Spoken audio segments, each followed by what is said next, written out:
All right. Hello, everybody. I am Drew Duncan, and this is Sync 57. This is the sports show. Don't forget that you can listen to us wherever you listen to podcasts. Google Podcasts, iHeart, iTunes, wherever you are listening to podcasts, we are there. Simply tell your device to play Drew Duncan. Get you hooked up. TCU and Michigan both escape on just wild finishes. Wild games, wild endings. Let's get into it. First of all, I want to ask a very simple question. When you look at either one of these teams, do you think to yourself, yeah, man, they can compete with Georgia, no problem? And before anybody starts in on the continuous SEC biased, I don't have bias with any conference. In terms of, I don't think just because you're in a, quote, Power 5 conference or really any conference, it suggests that you're automatically really good. If I wanted to, I could certainly tell you about how the SEC is far and away better this season than other conferences. Alabama beat a Big 12 team in Texas. Utah got throttled by Florida. They're not that good. Georgia meleeed Oregon. It really wouldn't be that difficult. I mean, I could cite umpteen times when SEC teams proved that they are a cut above, especially this season. It wouldn't be difficult at all. I mean, I could easily do 30 minutes on that just off the top of my head, no notes in front of me. I don't have a bias. I advocated for Cincinnati, who was undefeated, to be in the college football playoff. I cited their defense, and their defense played phenomenal against Alabama. It was their offense that were unable to put it together. And I maintain still to this day that the front line, the four guys in front there for Alabama, were the MVPs of that football game. Getting their hands up, constant pressure on the quarterback, not allowing big run plays, et cetera, et cetera. They were the MVPs of that game. I don't care what conference you're in. I care about who the best football team is. That's what I care about. Let's get into it. First, I want to go with Michigan. Boy, did they skate by. You know, I've said all season long that Michigan is a one-trick pony. They have to have the ability to run the football, and they play solid defense, I guess 2 tricks. Once you get past that, what are they capable of doing? Because I don't think McCarthy is a quarterback who gives you the best opportunity to win. Now, I know some Michigan fan out there is going to go, well, what about the play, man, that he made and, you know, the bobble, but then he got it back and completed pass and all that. Hey, look, man, I'm going to give it to him. That was a really great play. No, his knee was not down. But let's be honest about that final drive as well. There were 2 very questionable calls by the officiating crew on that particular possession alone. And mind you, Michigan really didn't play good throughout that whole football game. They end up getting the dub, but that does not mean that they played great. I mean, even the special teams was bad. Didn't the punter average like 37 yards a punt? And we're talking about a very average Illinois football team. Very average Illinois football team. And on that pass interference towards the end of the football game, Michigan's wide receiver had his hand extended out on the shoulder of Witherspoon. That play technically could have been offensive pass interference, if anything, but it was really 2 guys vying for the football. If you ask me, it should have been a no call. That was an incomplete pass that put them even closer to the field goal. Right through his hands to the ground. He did not have control. To say the play stands, in other words, we don't really know looking at this if we can overturn it or not. Are you kidding me? Any drunk dude in the middle of a bar will tell you that was an incomplete pass. So Michigan escapes by with a couple of plays. And by the way, their running back Colin got hurt. And I'm going to tell you something. Without him, the Ohio State game could be an ugly nightmare from the beginning. Michigan may get blown out. They are going to have to rely on their defense even more so now to create turnovers, put their offense in good field position, and hope they can do more than just kick field goals. Because against Ohio State, that's not going to work, man. Ohio State, one of the best scoring teams in all the country, not to mention what they do inside of the red zone. Matter of fact, I think it was the first 6 or 7 weeks of the college football season, they had 100% scoring rate. And Ohio State's win over Notre Dame is looking better and better as the season goes along. Now, I know Notre Dame just lost to Navy, but they did blow out Clemson. They did blow out Syracuse. So when all is said and done, it's looking a lot better for Ohio State than it is anybody else in the Big Ten right now. The Big Ten was up for grabs in terms of one of the divisions going into this week. You had 5 teams vying for a spot in the Big Ten championship in one subdivision of that conference, and wild finishes just created something completely different. Illinois is going to kick themselves in the rear because they should have won that game. Chase Brown and running back played a hell of a football game. Hell of a football game. If Brett Bielema should be upset about anything, it should be that garbage pass interference call that happened. I mean, I would even be willing to let that catch slide towards the end of that, but that pass interference call that gave Michigan another 15 yards, no, sir. No, I'm not taking that. Michigan skated by in that game.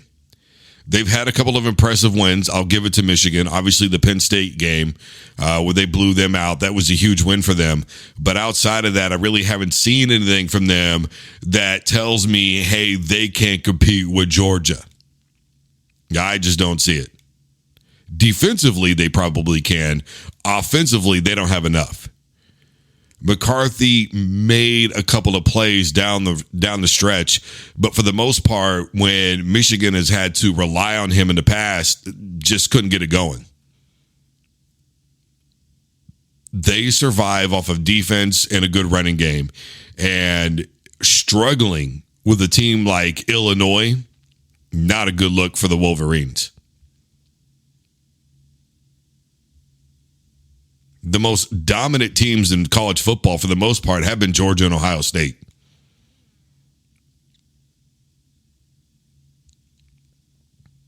Whether you like it or not, that's been the case. Michigan didn't play anybody of significance out of the conference. Come on, Colorado State, Hawaii, UConn. Seriously? Yeah, they dominated Penn State, but they had a hard time with Maryland. Really hard time with Illinois. They looked okay against Nebraska. Defensively is where this team is the strongest. If they beat Ohio State and they end up winning a Big Ten championship, they better count their lucky stars that they are not going to have to face Georgia right off the rip. And even then, it might happen. Because if they're 1-2 or 2-3 or whatever the case is, Michigan is going to be hoping that they don't get ranked so high that they end up having to play Georgia. You got to be in that right frame. And I don't think TCU could compete with Georgia either. I mean, come on, looking at that game. And who has TCU played? Their out-of-conference schedule was hot garbage. Baylor, another team that is going to be kicking themselves in the rear because they should have won that football game. I mean, Duggan, he really should have had a couple of interceptions in that game. Baylor wasn't always able to capitalize. Look, man, he got to a point. There was a point in that game where he was literally just throwing the ball up. I mean, you want to talk about some dangerous throws. Bad look. The walk-off field goal, give it to the kicker, ice in his veins. Dude just made a hell of a play. They tried to center the football. They got out there. They ran the play quick, something that every coach prepares for. But I'm going to tell you something right now. And I mean this coming from the bottom of my heart. TCU is not a football team that could even sniff what Georgia is capable of. Don't talk to me about the Big 12. They were down 28-10 to Kansas State. You kidding me? They had a hard time with Oklahoma State.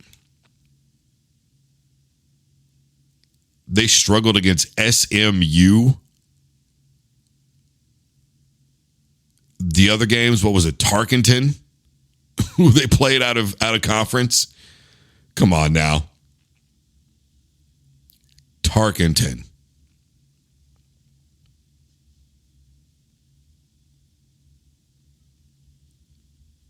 What was the other out of conference game? I think Colorado. Pfft. Their defense had a hard time with SMU. Folks, I think that tells you all you need to know. They barely got by West Virginia, had a difficult time with Texas Tech. I mean, they've been down more times in this game than Jenna Jameson. Just down. And I said what I said.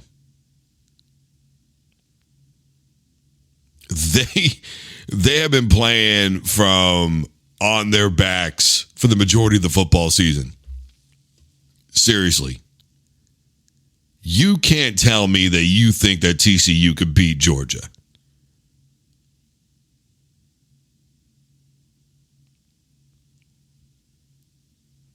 When all is said and done, yes, TCU, they come back, they play with all this grit and determination, and it's really fun to watch and all those good things.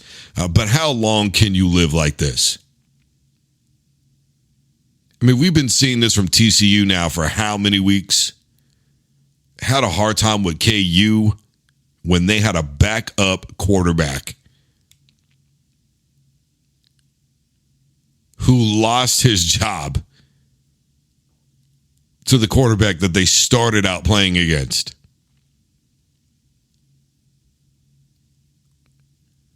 Yeah, KU was undefeated at the time of the game. What have they done since then? Go ahead, I'll wait.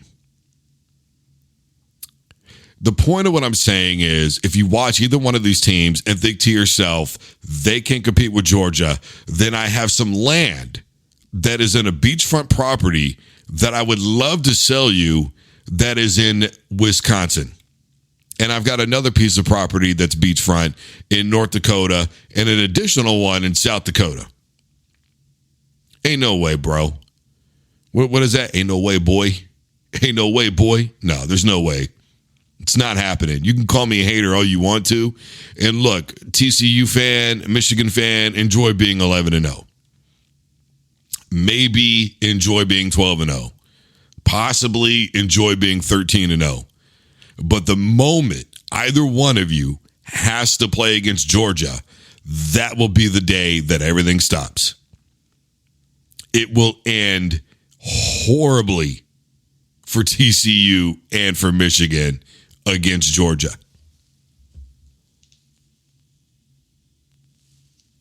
Georgia, to me, has been the most complete and impressive football team in all of college football. To think that it will stop out of nowhere. Come on. What makes you think that you've got a chance against that football team?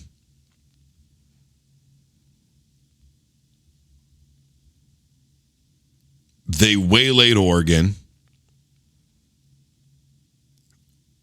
The closest game I think they've had all year was against Mizzou. Other than that, they have blown everybody out. Shut out against Vandy.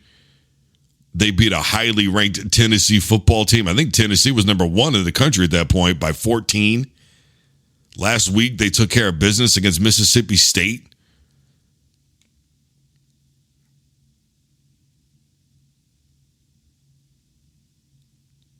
They're already in the SEC championship game. Georgia's going to play LSU. I like LSU to keep it close with that defense, but offensively, again, I don't think that they've got enough firepower to stick with Georgia.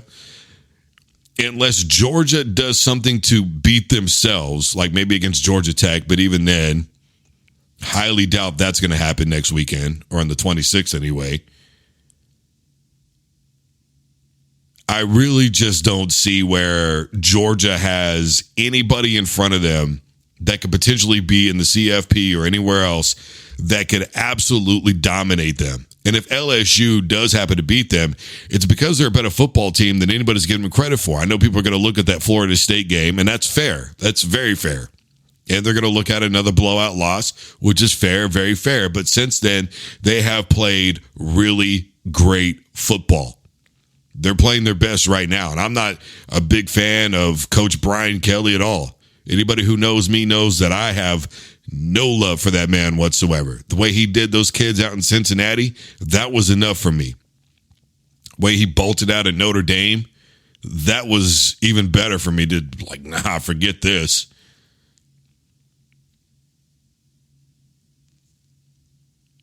Even if LSU wins that football game, Georgia's still in the CFP, man. That's all there is to that. Don't forget, Georgia got blown out by Alabama in the SEC championship game, only to end up blowing out both teams that they played against, including Alabama in the college football playoff. I'm not saying you're not allowed to lose a game. What I am saying is that just because you're undefeated, that is not necessarily a reflection of how good your team is. And TCU and Michigan's records are not reflective of how good they are. I'm just not buying into the hype. And I refuse to buy into the hype. I haven't bought into it all year long, and I just am not gonna. There's not a team out there to me in college football that could beat Georgia in the playoffs. Not at all. They're too focused. They're too well coached. They're too dynamic. They have too many ways to beat you. The defense can step up when it needs to. Offensively, they've got a great quarterback. They can run the football if they have to. They have receivers and tight ends that can run all over the place and make plays on offense. They can catch and run with it. They can just do so many things. If one thing isn't working, they'll figure out another thing. That's all there is to it. They are the best team in college football until somebody truly dethrones them. They are going to have the worst game of their lives for a Michigan or a TCU to beat them. The best matchup is against Ohio State. That would be a high-scoring football game. If you love high-scoring football games, then you would be highly entertained. But that's the best matchup. And I think that's what we're headed towards. I don't see Michigan beating Ohio State. I think Ohio State runs away with that game late. They win the Big Ten championship. They end up going on to the CFP. I think that they can get matched up against somebody like a TCU or a Clemson or whomever and probably win that game running away. And their biggest challenge will have to be Georgia. You look at Georgia and Ohio State, those are the two teams that have played the best in all of college football, and I don't really think that there's really any way around it. Yeah, Ohio State's had a couple of games where they've struggled in the Big Ten. I get all that, but at least they attempted to play somebody of consequence outside of their conference.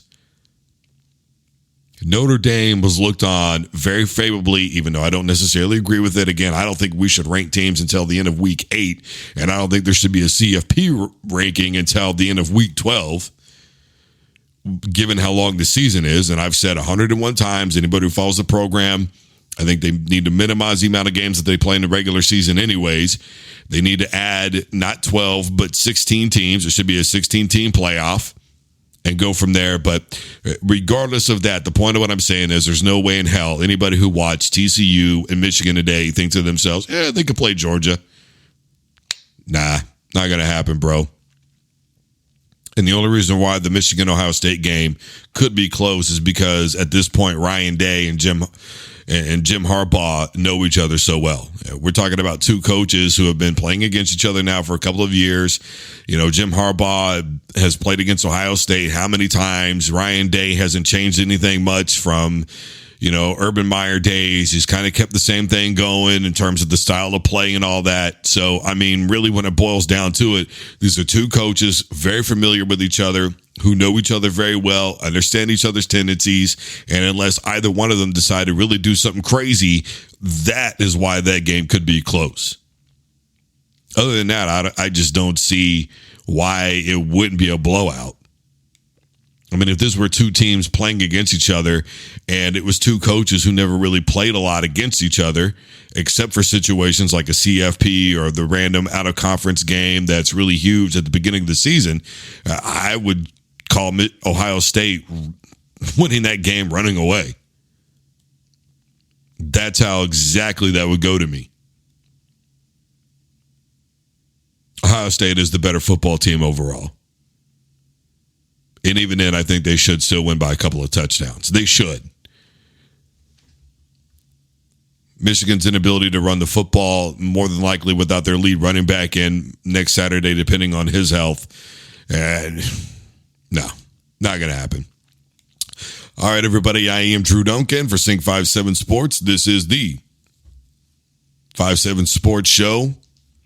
Again, we are wherever you are listening to podcasts: iTunes, iHeart, Deezer, Spreaker, Google Podcasts, et cetera, et cetera. We are out there. It's on the play Drew Duncan. And you can always listen there. We're on YouTube, of course, Sync Sports 57, TikTok, Sync 57 Sports, Instagram, Twitter, the whole nine. Quick recap. Not going to happen. TCU and Michigan cannot beat Georgia. They cannot. This is going to be a repeat of seasons past. It is going to be a repeat. You can tell me about SEC bias all you want to. Again, I could cite 101 ways where this season the SEC has been far and away better than any other conference in football. But I think that the best teams should be in. And records do not necessarily reflect that, but I also do believe that if you go undefeated, you should get your shot the same way I believed it with Cincinnati. And if TCU or Michigan finish the season undefeated, I absolutely believe they should get their shot in the CFP. That does not mean that I think that they will do anything in the CFP. That is worth noting anyway. Obviously, we'll be looking at Michigan versus Ohio State in the big game coming up this weekend.